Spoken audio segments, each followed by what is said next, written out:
Hey guys, welcome back to Electrical Car Repair Live. Thank you guys for watching and subscribing to the channel. In today's video guys, we'll be working here on a Mazda CX-7. So if you have one from year 2006 to year 2012 guys, and your radiator fan, also known as cooling fan, does not work guys, we'll show you which fuse to check.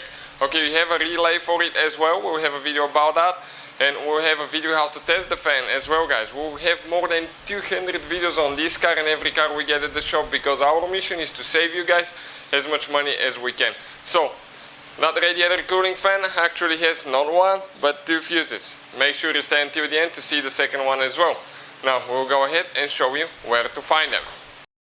If your radiator fan doesn't work guys, also you can experience not having even an AC or overheating your car. This is a common problem. The fan is right there, really hard to get to, but we'll show you where to find the fuses now and how to test them.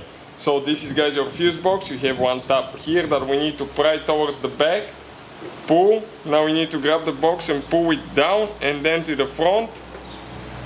Okay, let me show you, and it will come out. Okay, just like that.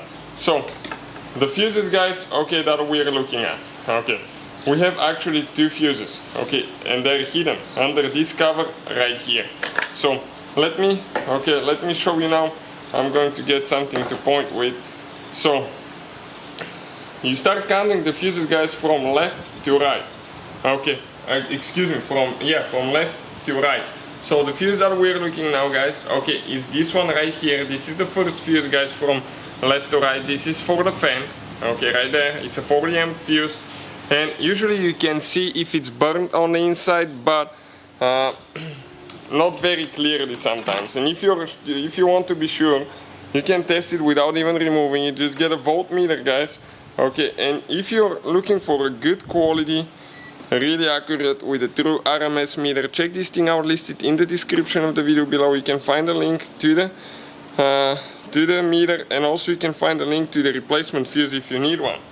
And I set it to testing, okay, to testing resistance, and if we have communication from the left side of the fuse to the right fuse, it will show 0 on the screen. It will be like touching these two together. Check it out. If we don't have communication, if the fuse is burnt, it will just say okay, like that, like there is no communication. So I'm going to touch each of the posts and check it out now. Okay, it goes to 0 guys. I just touch it on the paint a little bit, so that's a good fuse. Now the other fuse that we're looking at guys for fan, the second fuse for the fan is the third fuse from left to right, this one here. Okay, and this guy, okay, this is a good fuse as well. And you want to touch on the bottom. On the bottom probably you'll get more accurate reading. Okay, and you can see it goes to 0. So those are the two fuses guys for the radiator fan. If you want to check out where we buy them from, again, all that will be listed. Thank you for watching guys. Please subscribe to the channel for more videos, and see you guys next time.